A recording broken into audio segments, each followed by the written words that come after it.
Okay, here we are, another edition of the Dave and Amber podcast. Today we are going to talk about insulin therapy because both Amber and I are type 1 diabetics, and the only way we can treat ourselves is with insulin. Yeah, and so just for if you're a new listener and you do not live with diabetes, the difference, well, I say this loosely and you can, Dave, chime in. Type 1, people living with type 1 diabetes have to administer insulin in order to survive because our pancreas does not make it. There is type 2 diabetes, which is insulin resistance, but they can also be insulin dependent. Anything you want to add to that? And I'm not a medical professional. I'm saying layman's terms. That's what goes down. Yeah, but you're right. I mean, basically, for you and I, our pancreas has decided to quit. So, either we have to pump the insulin into our body or we have to inject it into our body. It's the only two ways. Or inhale it. No, yeah, I was just going to say there is it's a third. And then you're right, for type 2s, yes, there are type 2s that also must have insulin. So, I think the best way we should go about this is to kind of talk about like the difference between my therapy and yours, because you're on multiple daily injection. Correct. So, you're taking a long-acting insulin and then you're supplementing that with short-acting insulin. Correct. And let's just throw in the medical terms because I didn't know this until about 5 or 6 years ago. And I've had type 1 diabetes for 38 years. Basal insulin is long-acting. Bolus is short-acting. So there's your cliff notes. Yeah, exactly. Well, it's funny that you say that because I think there's a lot of misconceptions outside of diabetes. All insulins are not the same. They're very similar. Let me say that. But there are, I think today, I might be wrong, I think there are 5 or 6 long-acting insulins. And I believe there are 3 to 4 short-acting insulins. So, because we've got Novolog, Humalog, Apidra, and then there's Fresha, which is inhaled. It's also short-acting. But what about Fiasp? Oh, yeah. Forgot about that one. Thank you. So that's 5, right? That's 5, right. It's 5 right there.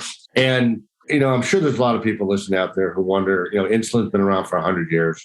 We started out with pig insulin, then we went to human insulin, and now we're on what's called analog insulin, which is just the way they're formulated. Let's not get real technical or into the weeds there.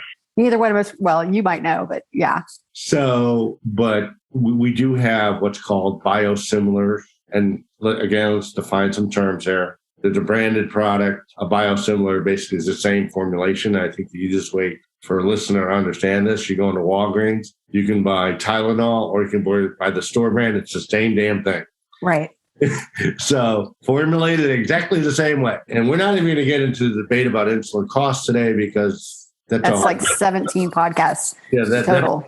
So why don't we start with, tell everybody kind of about what your day is like. How did you figure out what was a trial and error to figure out how much you needed? Give people a little taste of that. Okay, nutshell, because it's been decades that I've lived with this disease. In the very beginning, I took Cloudy and Clear, which was NPH and regular. I gave a shot before breakfast and a shot before dinner. So you mix the two in one syringe. Easy breezy, but there was no carb counting. I didn't really follow an exchange. And I will say the fact that I lived through all of those years is amazing. There were a lot of errors in that, I started to drink alcohol or I did other things. And because that insulin sits in your system for a long time, there were a lot of hypos and some crazy stuff that went down. Well, let's stop for a second because you mentioned something. I want the listeners to pick up on this. When you're diabetic, most of us who are on insulin are trained to count carbs. Right. Okay, because carbs break down the sugars. So that's why. And nobody does carbs correctly. Yeah, it's carb guessing. And no disrespect to my medical community at that time. It was what we knew. And, I was diagnosed in 1984. Fast forward to the year, I think it was 2002 or 2003. And I switched from that regimen, which was very common at the time, to long-acting and short-acting. So I switched to Lantus and to Novolog. Total game changer. Are you using a syringe or a pen? I forgot. At that point, I was a syringe. But no, Lantus, I think, only came in pens. Yeah, the full stuff. I want to say, too, as a person living with diabetes, and you can call me whatever you want, stubborn, but I was so pissed. I had more freedom with that the new insulin regimen, but I had to then count carbs, and I was up to 4 shots a day. So I'm kind of like, this sucks. But I immediately dropped like 20 pounds. I felt better. There were so many other positive things that went with it that it was great. Now I use Tresiba and Novolog. Okay. And again, let's just qualify for our listening audience. Tresiba is a long-acting insulin, and Novolog is a short-acting insulin, both made by Novo Nordisk. Right. And again, to clarify for our listeners, when you are injecting, you have basically two choices. You can use an old-fashioned syringe, okay? Yay. Or you could use what's called an insulin pen. And for those, anybody who's seen one, it's kind of like they're disposable. 90% of the pen users are disposable. And so it's already pre-filled with insulin, and you just kind of screw on a needle. And you dial it up and give the number of units that you want to use. And maybe you should tell people, because my standing joke was, before I was on a pump, I was on MDI, was that we stick ourselves so many times we're going to leak. But the needles are not harpoons. Not anymore. Yeah. So, I think, again, I remember when I first diagnosed, I was on same therapy you were, MDI. And I believe I was on Lantus at night and Novolog during the day.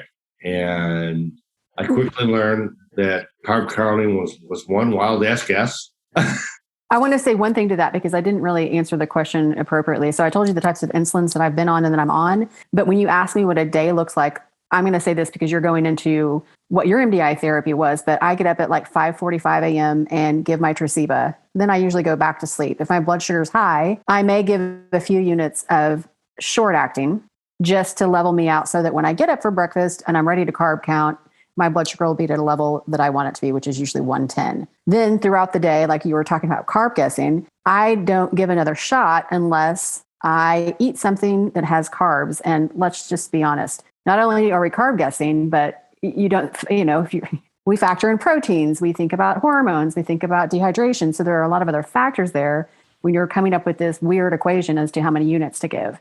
So hit or miss. Yeah. I think it's interesting that you say that, because I think one of the funniest graphics I ever saw, it said living with type 1 diabetes is a daily science experiment. Yeah. Which, again, for our listeners, when you're on insulin, there's a lot of things you got to think about. Okay. And in the beginning, I don't know about you, for me, it was pretty intimidating, because we talked about time to action, which basically means you inject your insulin. How long does it take to work? Then we had duration of action. Okay. Once it's working, how long does it work for? And then we had insulin on board. How much do you have in your body? So it really was, for somebody like me, I'm not a math major. I live an active life. It was, and you have to think about things that, like, I always say this, when you and I go into a restaurant, everything we put in our mouth, we think about. Yeah. How does it affect our diabetes? What do we have to, do something? It's not like, a normal person goes into a restaurant, they might think about it from a calorie perspective. But like, I used to live in Chicago, and, deep dish pizza was a 3-day event for me. I love the pizza. But you talk about the ultimate in the carb fest. So yeah. Okay. Well, tell them what kind of. So you are. So now, yeah, I pump my insulin in my body. I wear, the name of the product is called the Omnipod, and there are other insulin pumps as well. The reason I chose Omnipod was pretty simple. There's no wires. It's a disposable product. I basically fill it with insulin every 3 days, slap it on my arm, hit a button, and I'm up and running. And then I repeat that cycle every 3 days. I feel like you need to say like bada boom, bada bing. It's on. You know what I mean? Well, when you're an insulin pump patient, your life is, because I remember when I transitioned. Now, this is way before the days of continuous glucose monitors. This is when, you had to literally stick yourself like 10 times a day to calibrate your pump. Yeah. Today it's a snap, because we have continuous monitors. Those monitors constantly measure your glucose. They record everything for you. You could sit down with a certified diabetes educator, and he or she can say, well, based on your levels, here's how we should program your pump. Because unlike you, I don't take a long acting. I have insulin delivered into my body on a continuous basis. So for me, that was, I remember when I started, my doctor said, you take 40 units of Lantus every night, and then, he said, if you're guessing on your short acting, take 5 with every meal. That's kind of how it was. Right. And so, converting to pumping, I will say I will never go back. I like being wireless. Well, let me say something too, because for the person who's listening who does not have diabetes, so when he says wireless, there's two things there. One, it's tubeless because it's a tube. But it looks like a wire. It looks like you have a cell phone headphone attached to you. So, and there's only one company that does not have the tubing. So Insulet is the first, and that's where they created the Omnipod. And think about the pump as kind of like an IV drip. It's a constant flow. You program it and you dose as necessary, but it's a drip into your body. It kind of looks, and I don't know the age range of everybody who's listening. It almost looks like what I call the old-fashioned pager. Oh, yeah. Okay, so to give our listeners a little bit of history here, Medtronic owns a company called MiniMed, and they were one of the first to come out with insulin pump therapy. And not too many people know this, but at the time, pagers were this state-of-the-art technology. And so that's how they designed their insulin pump to look like a pager. I didn't know that. Yes, and then when Tandem's another company that sells insulin pumps, when they came to market, people were just getting into iPhones. So they designed their pump to operate like an iPhone. So if you look at the two systems side by side today and all the different iterations that they go through, it is kind of stunning that the Tandem pump, is really, I don't want to say more modern looking, but it's more iPhone-like, Apple-like. Right, yeah. So, but for those of you out there listening who don't have diabetes, those of us who are on insulin, we get pretty cranky sometimes because we got a lot of stuff we had to deal with. And never take offense to that is the best advice I could give. There's going to be a whole other episode about how to judge our level of crankiness. Is it diabetes related? Because I'm 98% sure that it is, yeah. And I think especially when you're on insulin therapy, and again, I divide insulin users, and there's like you and I are pretty intensive insulin users. We're really into it. We understand it. We're down with it. There are other people that I would say are casual insulin users. They're taking maybe just long acting and supplementing that with oral medications. There are other users that I know, and, no doctor they will admit this because I've talked to millions of them. They will basically dumb down insulin therapy for a patient, saying, okay, based on what you're telling me about your life, you're going to take 20 units of this every night, 5 units of that with every meal. And that may or may not be right, but they also know that there are a lot of people who aren't going to be like you and I, who are into it. And so they're making it simple. I will say something on that really quick, because I've been compliant my whole life. I don't like the word, but when my doctor told me to do something, it was how it was going to be done. And so I followed the rules. If I wanted to live, I was going to follow the rules. Nobody gave me the freedom to play around with my own diabetes management. And it really wasn't until since starting the Diabetes Daily Grind and having this level of connectivity with people living with diabetes, did I ever really experiment. And I will say, #walking science experiment, I have learned more about this disease through trial and error. And even though we're diagnosed with the same disease, our management is very different. I'm saying the patient needs to make the decisions there. You bring up an interesting point, because you are so right in that over the last, 20 years, I have seen an explosion of, especially with social media, all the new apps that are out there, the information explosion. Literally everybody's carrying around a cell phone or a mobile phone, smartphone, whatever. It's a computer. Yeah. And you're right. I think a lot of people, especially insulin users, are taking a more proactive role in their diabetes management. And they're not necessarily, you're right, they're not necessarily. And that's another thing for people who don't have diabetes. Sometimes we do have to take matters into our own hand because we know our bodies so well. And it's okay if somebody with diabetes does that. Diabetes is not, I always tell people, diabetes is not like a broken arm. It's not like you break your arm, you put it in a cast, take an x-ray, when you're healed. Your diabetes changes over time. When you're young, it's one way. When you're older, it's another way. And it's a constantly evolving thing. And when you think about your own life, it's like all the stuff you go through your life.